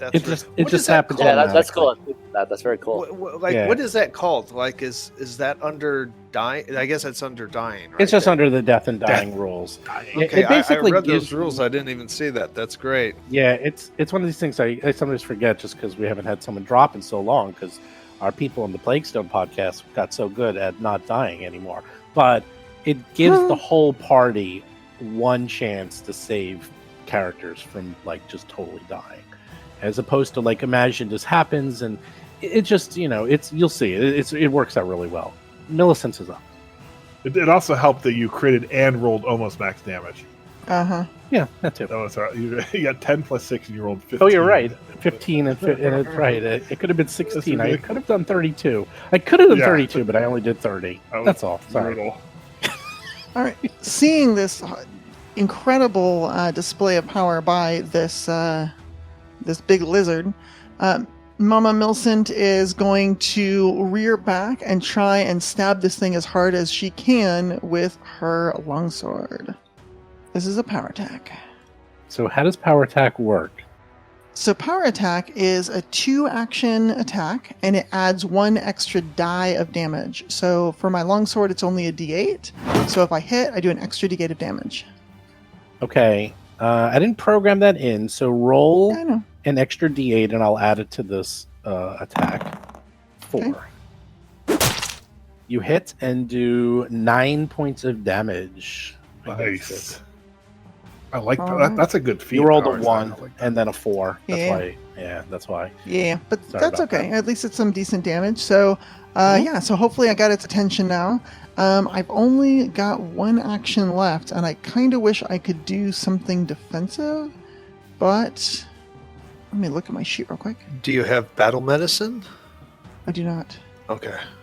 Yeah, I was trying to see if there's a feat I almost took that allows me to essentially get my shield bonus as a reaction instead of as a regular action, but so I could take out my shield, but I don't know about that. I am going to, let's see, I can't take cover because this is just a big open room, right?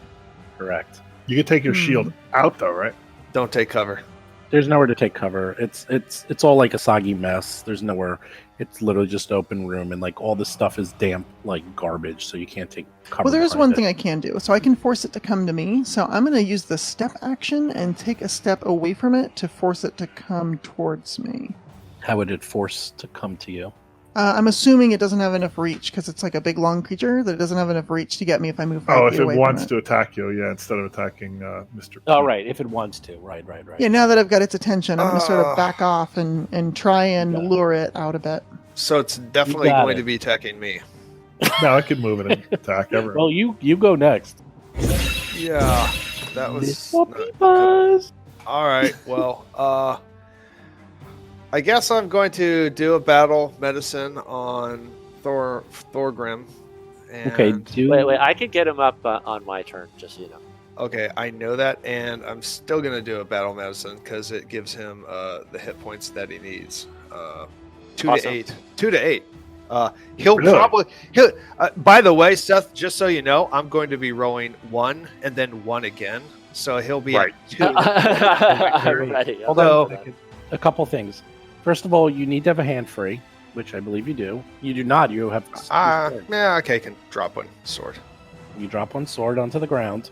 It's a free action. Now, as 1 action, you can whip out your kit from your bandolier and quickly patch him up, which you can do in 2 seconds. I don't know how you do in 2 seconds, but you do in 2 seconds. You now must roll a medicine check, and if you fail, you can do damage to him. I'm just letting you know. Oh, Right. Do I need the kit? It doesn't say. You need to have healer's tools. to do because I it's don't treat have wounds. healer's tools. I don't have healer's You can't tools. use meta. They cost Because a bit it's of money. five. It's 5 gold. It's 5 gold. I know, looked I know. at it, and you know why? You know how I know? Because I have them. I have the healer's tools. Ah, okay. You're right next to me. Can you pull them off of my bed? Because I don't see any prerequisite for the other ones. Say you need a kit. This one No, doesn't. because it's battle medicine uses treat wounds. If you look at treat wounds requirements, you have healer's tools. You have to look at treat wounds. Treat wounds is what you're actually doing. Okay, it says as with. I think it's talking about battle the medicine checks. is battle medicine is just using treat wounds while you're in combat, but it still applies all the rules of treat wounds. Oh, okay. So it lets you use treat wounds for an action rather than 10 minutes. All right. That is correct, and you can only do it once per day. It's basically it's battle medicine. It allows you to do a treat wounds during combat once per day per PC. That's it. It's very useful. It's excellent. Anyone can use it, but you need healer's tools. I will say Mr. Peepers can spend one action to grab the healer's tools from Nick Knox's bandolier. Bandolier, yeah. And then that's why I have it on a bandolier. And then spend another action to treat wounds.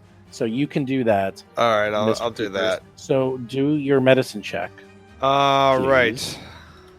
That's something I roll. Do you Don't miss. Plus Don't 5. not roll. I have plus No. 5. Plus 5. Don't roll a 1. 11. Well, I have bad news. It's not a 15. You fail because you did not get a I 15. fail. So you try to treat his wounds, but there's too much water and so much blood that you can't find the wounds to treat because he was just thrashed. You have one more action left. What do you do? Can you do it again or no? Once per day per PC. Oh, just one try per day? No, No, that's it. He's done, but you can do it on someone else, but not on you. It's not just you can't. I thought it was the benefit of it. Or... I thought it had to be successble once a day. Nope. You're So immune. it's parallel to any kind of save versus something spell that you could do once per day. I am going to use my luck of whatchamajig. The Hero point? No, halfling luck. halflings have the ability to reroll once per day. They have halfling. Nice. He could Wow. use his own That's a good hero ability. point. How about that?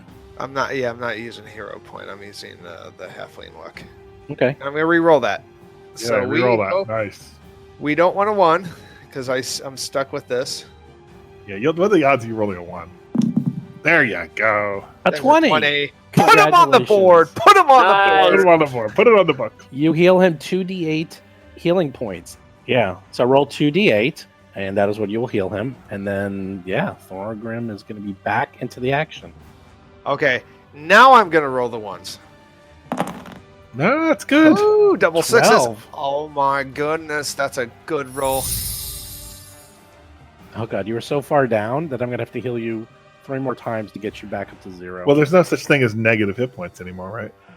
Yeah. Right, you were at 0. When I stabilized you, that put you at 0. I know the program brought you down to negative like 25 or something. Mr. Peepers, you used your hero's luck. Oh, Sorry, Mr. used your Peepers. half luck. My favorite. You healed him very well. Now you have one more I action have left. one more action. I say, watch my hand, and I whap him with my short sword. Okay. He's in your other hand. Woof. 6 for 13. 6 for 13. Jeez. Nella is up. I guess I'm going to stick with the role of artillery and just do produce flame again. It's a good decision. One of these times. There you go. Nice. You hit with 24. I can't quite do that yet. 7 damage. Excellent job. Fire. This thing definitely it's starting to look kind of beat up. You guys are starting to poke it down. It still looks pretty mighty strong though. You have one more action left. Nella.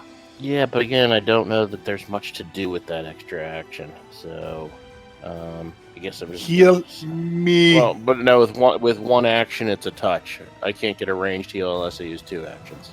Yeah, I figured. That's all right. So I guess I'm just gonna be done. Wait, I go. Thorgrin is up. 2 All things have happened. 1, you Yeah. dropped your weapon. 2, you're prone. So keep Right. Okay, so talk to me I'd say your about. shield is also dropped, by the way. No, my shield should be strapped to my arm. No. Well, I don't know. Let me look that up. That's actually in the rules. Actually, no, that's in the rules. Shields category. Steel. Oh wait. I don't know. I thought I read something about that, whether they were strapped. What is it? What's That it? might It have would been probably be under like when you lose consciousness. What What happens? is it? No, whether or Like, what not I- shields like get dropped or not when you go unconscious is really the question. Like, it makes sense for weapon too, but shield is like your arm is like through two straps. Wouldn't it be? I don't know. I guess there's different kinds. Yeah, of I shield. mean, game rule wise, I think you drop everything you're carrying, which shield is considered being carried. Yeah.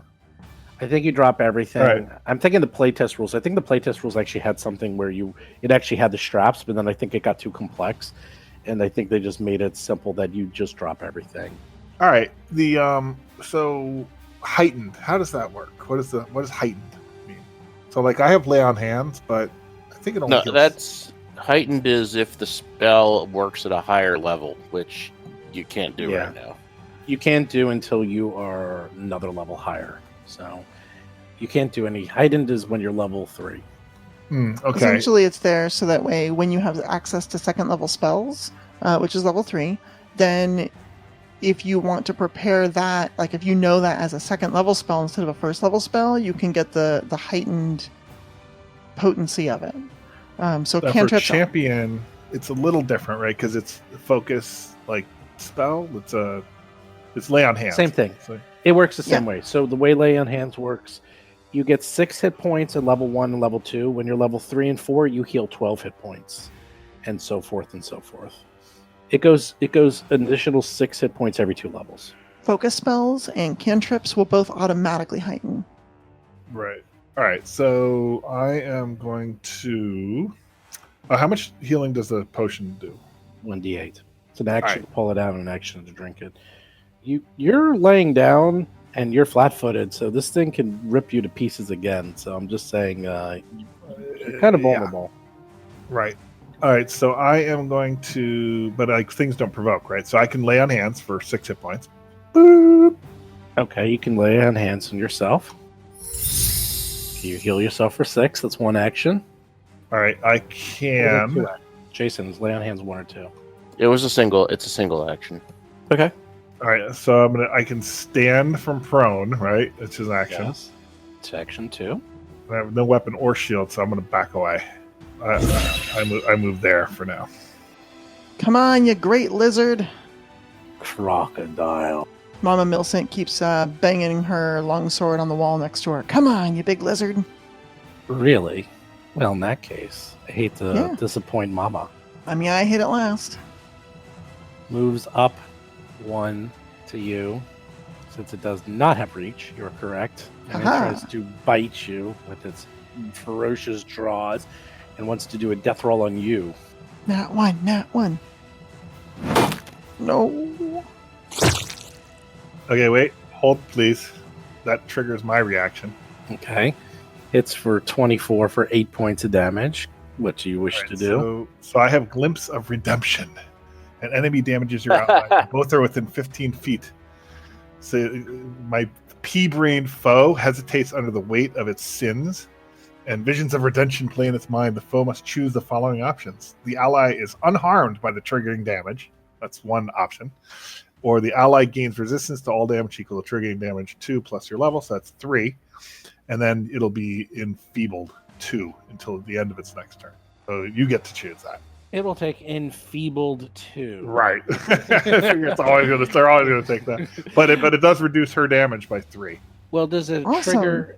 Does it trigger immediately? Mhm. Or Yeah, it's the same as the other.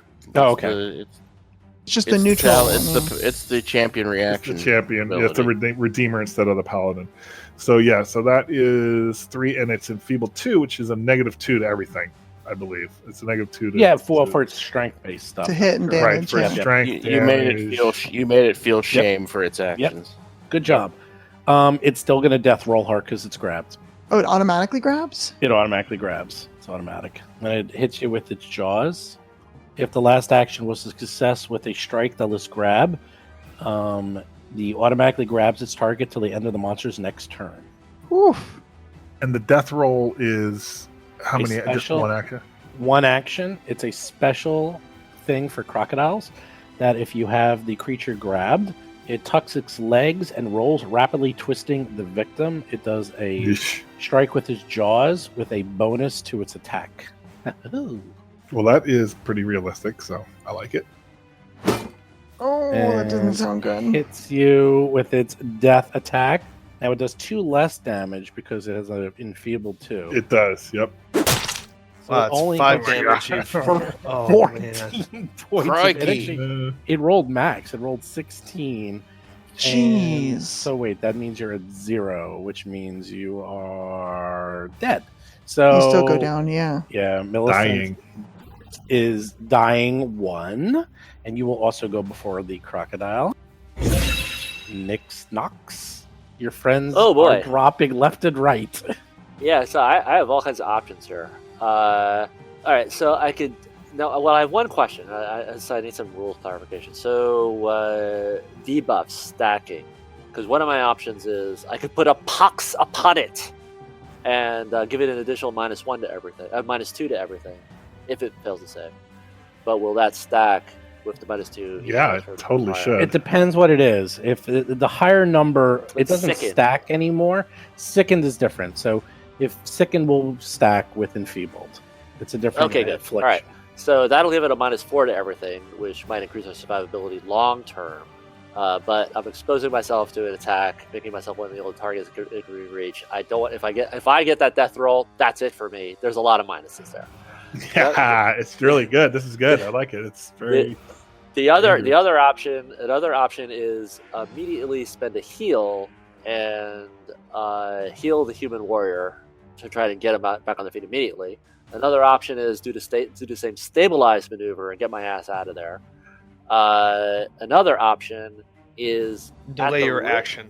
That's what your option Important is. piece Oh, of you think delay my information action? Delay, definitely. that after we all delay. might want to know about.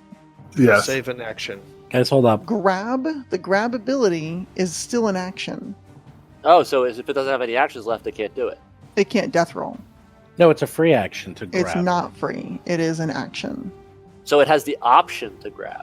Yeah, so grab, the symbol for one action, and then the requirements to use grab is the monster's last action was a successful strike that lists grab in the damage entry, which it would, or has already grabbed them. So in this case, it bit me with the damage plus grab. Second action would be to actually grab, and then it's out of actions. Okay. In that case, if I knew that, it'd still do its attack, Yeah, but it's just not grabbed, and it just does. So no death roll. It's just not a death roll. It still would have done the same points of damage. All the death roll does is give it a +2 to attack. It rolled a 24, so if I did that, it still would have been a 22. Which And it's automatic damage. Like no, it's not automatic. Oh, It it's actually not? has no, it's not. It has It's a to. plus to hit, probably. It's just a plus to hit. It's literally just a plus. So wait, hold on, because it moved up to get him within range. That's yeah, one. that was the first action. Second action is the attack. Third action is the grab. Done. No, well, I wouldn't Correct. have done the grab if I knew it was an. That's action. okay, but you wouldn't have been able to do the death roll, is what I'm saying. Right, I would right. have just done it. I would have just done. Bottom line, she's not dead. And we don't have to no, worry no, about no, because bottom line- it would have No, gotten no, another no, no. attack. It still would have. But we have Oh, to just find out would've- what that is. That just would have been a second it's bite. the exact I see what you're same saying. attack. It's the exact same attack. I see what you're saying. It's Wait, what just does the grab do jaws. They It they just all is do plus 10 2. plus 6. It just gives a D10. +2. That's Okay, all it that's does. is fine. +2. Okay. So No, it's that not makes sense. that great. It's It just would have basically- bitten twice instead of bite, grab, It would have death just roll. been twice. Yeah, if I would, I'm not going to waste time on a death roll, to be honest.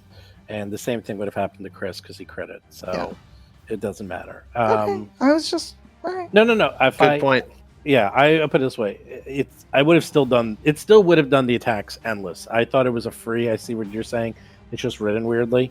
So the actions are all still the same. So Seth, you still have whatever you want to do.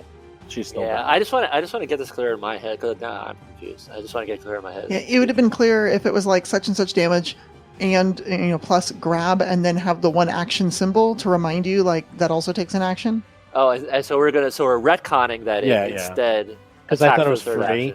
Yeah. Now this grab isn't that Now, powerful. if it attacked twice in this round, doesn't it get the -5 on a second attack? It automatically got the It second did 5 though. on its second attack, even when you did the death roll. Even with the grab It's then? Yep. Okay, Yep. so all that's factored in. And a -2 from enfeeble. It's a right. -7. It still hit. A -7. It Okay. rolled Yeah, Yeah. rolled an 25. 18. It hit me Yeah. on die, So so it's thanks, fine. thanks for that. I just needed to get it back up to speed. I'm not gonna. I will never. cheat All right, anyone. So it's like I rolled an 18. That's what happened. All right. So, do I get the human back on her feet?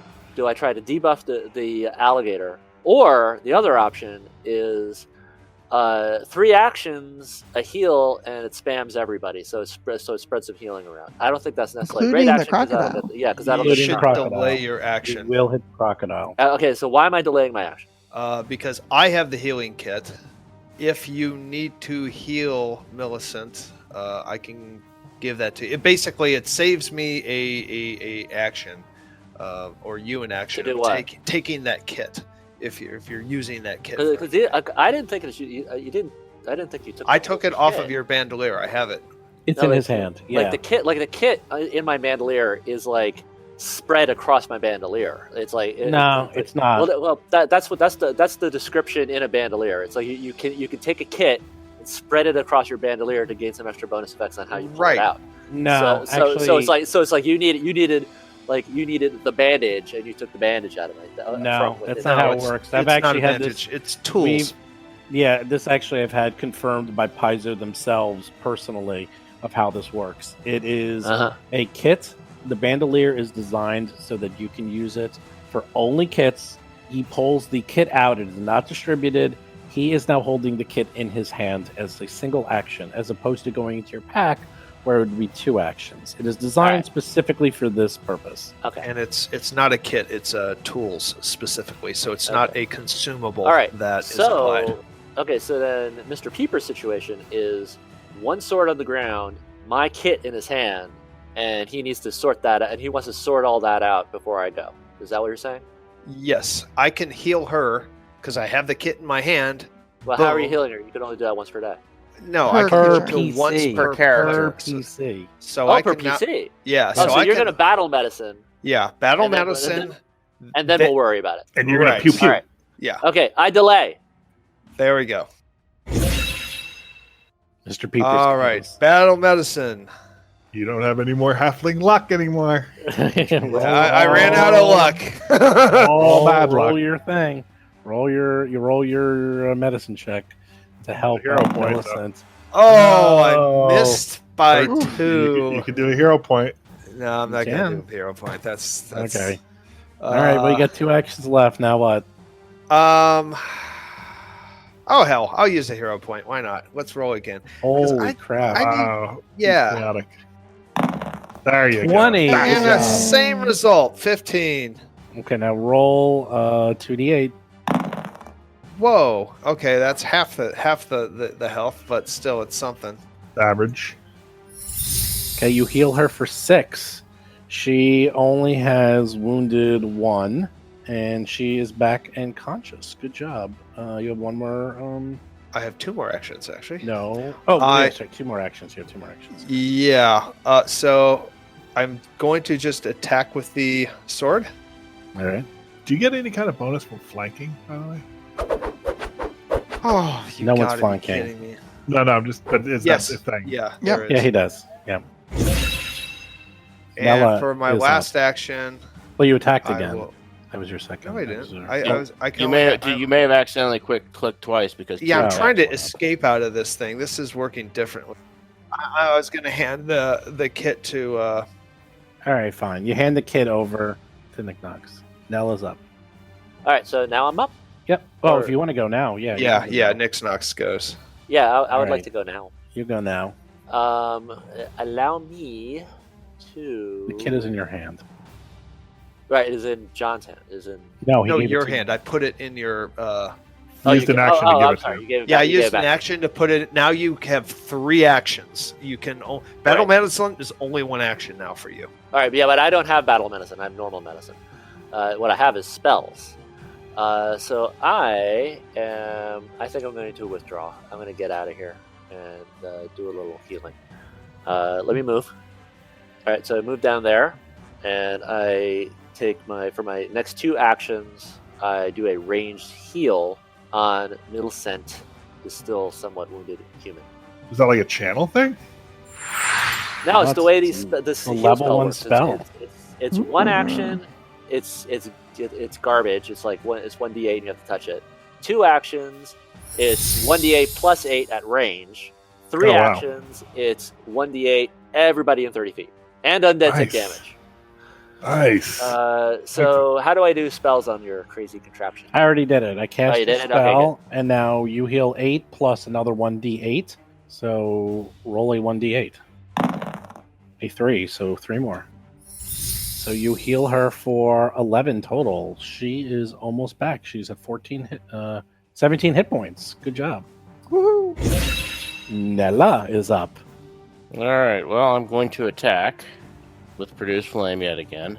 Burn it to the ground. 5. Oh And then, as a single action, I'm going to cast guidance on Thorgrim. What does guidance cool. do? That gives you a single +1 to your I'll attack take it. roll, which I believe you can use after the. I have to double check, but I believe you can use that after the roll. Or choose to hold it if I don't want it. If I hit it. It only lasts. Yeah, I'm it sorry, only no. lasts 1 round. Well, hold You on get a +1 bonus to 1 attack roll. Perception Okay. check before, saving throw, skill before the check. rolling. You have to decide whether Yeah. to use the bonus Okay. before rolling. Yeah, and you're immune for 1 hour after that, so you can't cast it on him again. So drawing a weapon is an action, yes? Everything's in action, correct? Okay, so I draw my battle axe from my belt. Okay. I move over there, and I attack using my guidance for the +1. +1. Here we go. Except I didn't add the +1 I just rolled. So. Yes! You crit. Nice! 1d points of damage. Wow, that is pretty good. That's awesome. It looks nearly dead. It looks like it is in its last throes of life as Thorgrim, just walked it in the head, right into the skull, but it's a dumb creature and still With living. my axe. I It killed shouldn't with be my living axe. anymore. It shouldn't be living anymore, but I think it has another brain in its tail, right? Mm. So Millicent goes, she's on the ground, all of her weapons and gear has fallen into the muddy, gross water. What do you do? Well, the good news is I'm wearing a spiked gauntlet, so I'm still armed. She is going to stand up, so she's not prone anymore. And I was going to move into a flank, but you move there. I am going to, let's just swing twice at it. So I'm just going to swing at it with the spike gauntlet. See if we can finish it off. Millicent is never unarmed. Yep. I should have moved to flank. I was worried that if I'm out That's there, okay. I'm not going to get healed if I get That's true. crushed That's sort to of a bad death. place. Oh, rolling 4. terrible. For a 13. I feel like if I don't hit this thing and kill it, it's just going to kill one of us again. So I feel like this is I the only know. way to go. Spike Gauntlet is agile, so it's still a +5 to hit. Let's see what I can do. Nice. Nice. Yes. Ooh. Nice. A 17. Rolls a 17 for a 22. All right, you kill it. The glory of the kill. Yeah. Oh, thank goodness. Millicent. You hit. Thorgrim. You do 5 points of damage as you the first one whiffs, but then the second one you aim your blow and punch it right in the skull, and it thrashes around and then stops moving, and it's finally dead. Excellent. I'm going to retrieve my shield and my trident. That was an exciting first encounter. Mhm. Oh yeah, hell yeah. That was. I mean, Yeah, it's- Millicent definitely picks 2 people her taken out. picks her lantern up off the ground as it's casting really strange shadows on everyone, lighting them from underneath. And so she picks that up and picks up her long sword and starts to sort of wipe it off on her leg with all the muck. Huh. Well, nice to get back into it and haven't killed a croc in 10, 20 years. well, that was a rough one. I think we got to be very much careful. But that's the big bad. We killed the boss. This is the beast that they've been talking about, right? This beast could have Yeah, I eaten, wonder about I that. certainly Is that hope this is accurate? the one and there's not a bigger one. This beast could have eaten This- 20 goblins before There they can't even be noticed. something else over there. But I think It is also true that we are here to look for secrets. that's a deal. true. I think Nella should check out the west.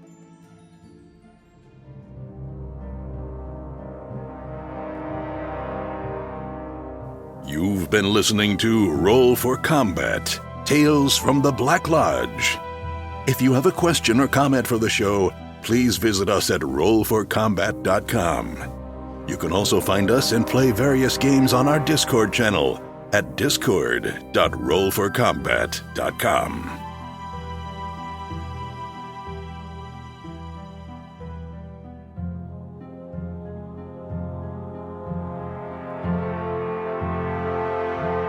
You've been listening to Roll for Combat.